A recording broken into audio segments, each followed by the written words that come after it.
ब्रह्मांड के रहस्यों को समझ पाना एक जटिल कड़ी है। जैसे कि हम यहाँ पर क्यों हैं, ब्रह्मांड अस्तित्व में कैसे आया और आखिर इतना बड़ा ब्रह्मांड बना ही क्यों। ऐसे ही सवाल तो बहुत हैं, लेकिन उनके जवाब बहुत कम। क्या आपने कभी सोचा है कि ब्रह्मांड में मौजूद गैलेक्सीज, स्टार्स, प्लैनेट्स आदि संतुलित कैसे हैं? यूनिवर्स के बिहेवियर को जानने के लिए दो थ्योरीज का यूज किया जाता है। पहली थ्योरी है जनरल थ्योरी ऑफ रिलेटिविटी और दूसरी थ्योरी है quantum mechanics. Sir Isaac Newton ने आकाशीय पिंडों के बारे में एक थ्योरी दी थी। न्यूटन के अनुसार दो वस्तुओं के बीच का ग्रेविटेशनल फोर्स तात्कालिक यानी इंस्टेंटेनियस होता है। मतलब अगर एक वस्तु अचानक गायब हो जाए तो उसकी ग्रेविटी तुरंत समाप्त हो जाएगी। अगर हम ऐसी कल्पना करें कि सूर्य नष्ट हो गया है तो हमें इसका पता 8 मिनट 20 सेकंड बाद लगेगा, क्योंकि सूर्य की रोशनी धरती तक पहुंचने में 8 मिनट 20 सेकंड लेती है। लेकिन न्यूटन के अनुसार ग्रेविटी का प्रभाव तात्कालिक होता है, इसलिए सूर्य के नष्ट होने का पता हमें तुरंत यानी प्रकाश के धरती पर पहुंचने से पहले ही लग जाना चाहिए। लेकिन यहाँ पर एक विरोधाभास सामने आता है।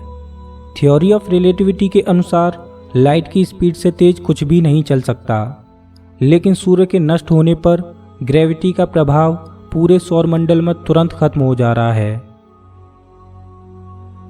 न्यूटन का ये सिद्धांत अल्बर्ट आइंस्टाइन के सिद्धांत थ्योरी ऑफ रिलेटिविटी से मेल नहीं खाता।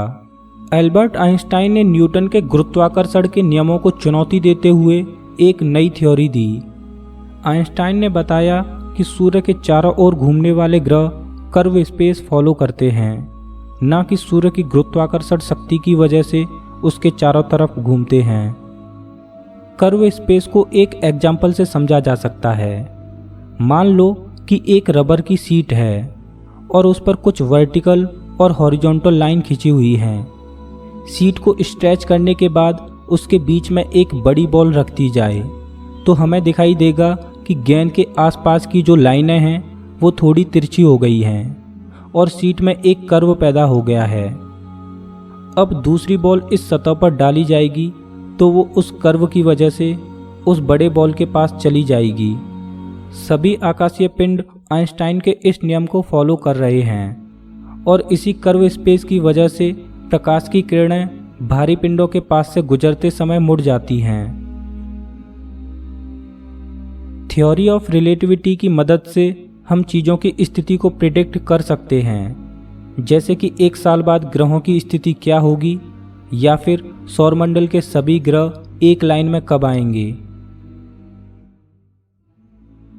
अब अगर ब्रह्मांड को छोटे स्केल यानी क्वांटम लेवल पर देखा जाए, यानी एटम के लेवल पर देखा जाए, तो चीज़ें पूरी तरह से बदल जाती हैं। क्वांटम लेवल पर चौंकाने वाली थ्योरीज सामने निकल कर आती हैं। क्वांटम लेवल पर न्यूटन के गति के नियम और आइंस्टाइन की थ्योरी ऑफ रिलेटिविटी सभी फेल हो जाते हैं, क्योंकि क्वांटम फिजिक्स ब्रह्मांड को एक अलग नज़रिए से एक्सप्लेन करती है।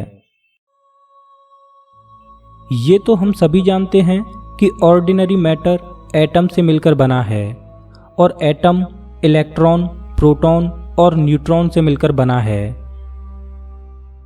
रोज़मर्रा की ज़िंदगी में हम इस दुनिया को एक अलग तरह से अनुभव करते हैं और हमारी दुनिया की सभी चीज़ें फिक्स्ड हैं। जैसे कि हम एक बार में एक ही काम कर सकते हैं। हमारे पास डायरेक्शंस होती हैं, जैसे कि लेफ़्ट राइट, बैकवर्ड फॉरवर्ड। हमें पता है कि लाइट की स्पीड सबसे तेज है और हमारे सौरमंडल में केवल एक ही सूर्य है। लेकिन अगर एटम के लेवल पर देखा जाए तो दुनिया देखने का नज़रिया ही बदल जाता है। जैसे कि क्वांटम लेवल पर डायरेक्शंस खत्म हो जाती हैं। हम एक ही समय में एक से ज़्यादा काम कर सकते हैं और हम एक समय में एक से ज़्यादा जगहों पर मौजूद हो सकते हैं। क्वांटम मैकेनिक्स अनसर्टेन बिहेवियर को एक्सप्लेन करती है। क्वांटम मैकेनिक्स में हम प्रेडिक्ट नहीं कर सकते कि आगे क्या होगा। यही वजह है कि क्वांटम लेवल पर न्यूटन के गति के नियम और थ्योरी ऑफ रिलेटिविटी काम नहीं करते, क्योंकि अज्यूम करें कि क्वांटम मैकेनिक्स के अनुसार सूर्य एक समय में एक से ज़्यादा जगहों पर मौजूद है। अब अगर सौर मंडल में 3 या 4 सूर्य होंगे तो पूरा सौर मंडल तबाह हो जाएगा। इसीलिए क्वांटम मैकेनिक्स के रूल्स को सेलेस्टियल बॉडीज पर अप्लाई किया जाता है तो हमेशा डिजास्टर ही मिलता है। अब ये कैसे पॉसिबल है कि थ्योरी ऑफ रिलेटिविटी ब्रह्मांड को अलग तरह से एक्सप्लेन करती है और क्वांटम मैकेनिक्स अलग तरह से, और जब इन दोनों ही थ्योरीज को एक साथ अप्लाई किया जाता है तो हमें डिजास्टर मिलता है, जबकि दोनों ही थ्योरीज अपनी अपनी जगह सही हैं।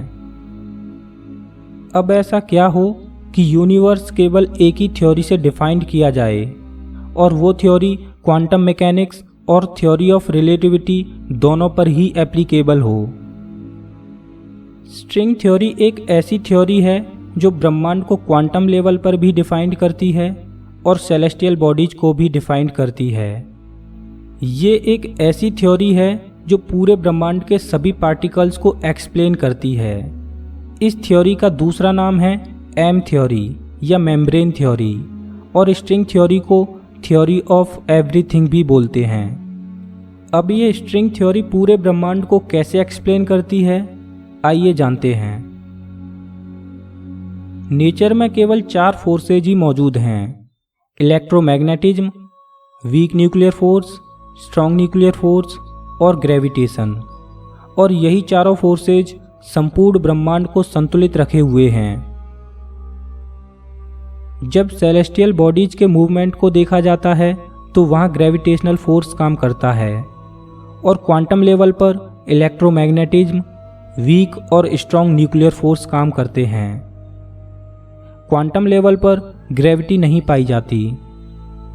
अगर हम एटम को स्मॉल स्केल पर देखें तो हमें इलेक्ट्रॉन, प्रोटॉन और न्यूट्रॉन मिलेंगे, और अगर इलेक्ट्रॉन, प्रोटॉन और न्यूट्रॉन को स्मॉल स्केल पर देखा जाए तो हमें क्वार्क्स मिलेंगे, और अगर क्वार्क को भी और छोटे स्केल पर तोड़ा जाए तो हमें स्ट्रिंग्स मिलेंगे, जो कि एक 1 डायमेंशनल ऑब्जेक्ट है। स्ट्रिंग दुनिया की सबसे छोटी चीज़ है और इसकी लेंथ प्लांक लेंथ के इक्वल है, यानी 10⁻⁻35 मीटर। स्ट्रिंग्स को कभी देखा नहीं जा सकता, क्योंकि किसी भी चीज़ को देखने के लिए फोटॉन्स की ज़रूरत होती है, जो कि किसी वस्तु से रिफ्लेक्ट होकर हमारी आंखों में पहुंचते हैं।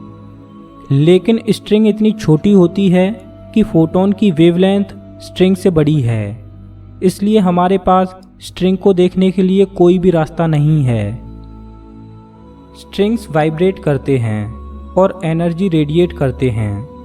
स्ट्रिंग अलग अलग पैटर्न पर वाइब्रेट करते हैं और वाइब्रेशन पैटर्न के अनुसार अलग अलग पार्टिकल्स का निर्माण करते हैं। जैसे कि इलेक्ट्रॉन पार्टिकल बनाने के लिए स्ट्रिंग का वाइब्रेशन कुछ अलग होगा, तो प्रोटॉन पार्टिकल बनाने के लिए स्ट्रिंग कुछ अलग तरह से वाइब्रेट करेगी। ये बिल्कुल वैसे ही है जैसे कि डिफरेंट वेवलेंथ पर लाइट के डिफरेंट कलर दिखाई देते हैं और डिफरेंट फ्रीक्वेंसी पर डिफरेंट साउंड प्राप्त होता है। उसी तरह स्ट्रिंग के अलग अलग वाइब्रेशन अलग अलग ऑब्जेक्ट बनाते हैं। आप यूनिवर्स में जो भी देखते हो वो सब इन्हीं स्ट्रिंग्स के वाइब्रेशन से बना है। यहाँ तक कि डार्क मैटर जो कि दिखाई नहीं देता, वो भी इन्हीं स्ट्रिंग्स के वाइब्रेशन से बना है। और यूनिवर्स में एग्जिस्ट करने वाले चारों फोर्स स्ट्रिंग के वाइब्रेशन पैटर्न से ही उत्पन्न हुए हैं। हमें ये तो पता था कि सेलेस्टियल बॉडीज में ग्रेविटी पाई जाती है, लेकिन एटॉमिक लेवल पर क्वांटम फिजिक्स ये नहीं बता पाया था कि ग्रेविटी की फोर्स कहाँ से आती है। लेकिन स्ट्रिंग थ्योरी ने ये बताया कि स्ट्रिंग के वाइब्रेशन पैटर्न से ग्रेविटॉन पार्टिकल बनता है और ग्रेविटॉन पार्टिकल की वजह से ही सेलेस्टियल बॉडीज में ग्रेविटी पाई जाती है। स्ट्रिंग थ्योरी ऐसी ऐसी बातें बताती है जिन पर विश्वास करना मुश्किल होता है। जैसे कि स्ट्रिंग थ्योरी बताती है कि एक पार्टिकल ऐसा भी एग्जिस्ट करता है जो कि लाइट की स्पीड से तेज चलता है और उस पार्टिकल का नाम है टैक्योन। स्ट्रिंग थ्योरी ने यह भी बताया कि एटम के अंदर एक मासलेस पार्टिकल भी एग्जिस्ट करता है। और स्ट्रिंग थ्योरी ने बताया कि हमारा यूनिवर्स मल्टी डायमेंशनल है। स्ट्रिंग थ्योरी के अनुसार यूनिवर्स में 10 डायमेंशंस एग्जिस्ट करती हैं।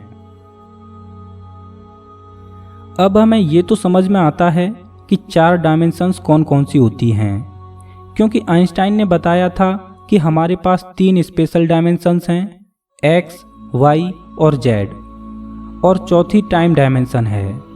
लेकिन बची हुई 6 डायमेंशंस कहाँ हैं? आइए इसको समझते हैं।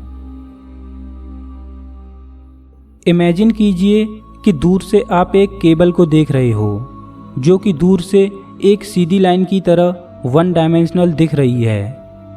लेकिन अगर उसी केबल को पास जाकर चींटी की नज़र से देखा जाए तो चींटी को ये सर्कुलर सिलेंडर की तरह नज़र आएगी।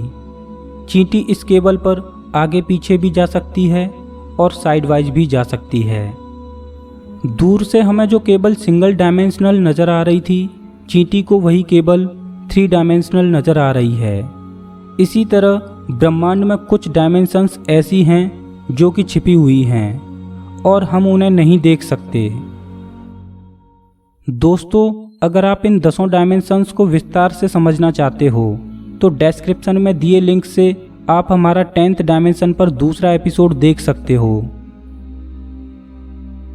दोस्तों, वैसे तो स्ट्रिंग थ्योरी ने ब्रह्मांड के बहुत से रहस्यों से पर्दा उठाया है, लेकिन स्ट्रिंग थ्योरी केवल मैथमेटिकली प्रूव्ड है, क्योंकि स्ट्रिंग इतनी छोटी होती है कि इसका प्रैक्टिकली एक्सपेरिमेंट नहीं किया जा सकता। दोस्तों, अगर आपको ये वीडियो कहीं भी अच्छा लगा हो तो प्लीज़ लाइक कीजिए, और अगर आप इस चैनल पर नए हो तो सब्सक्राइब कीजिए। मैं हूं आपका दोस्त श्याम। फिर से मिलेंगे एक और नए एपिसोड में। तब तक के लिए नमस्कार।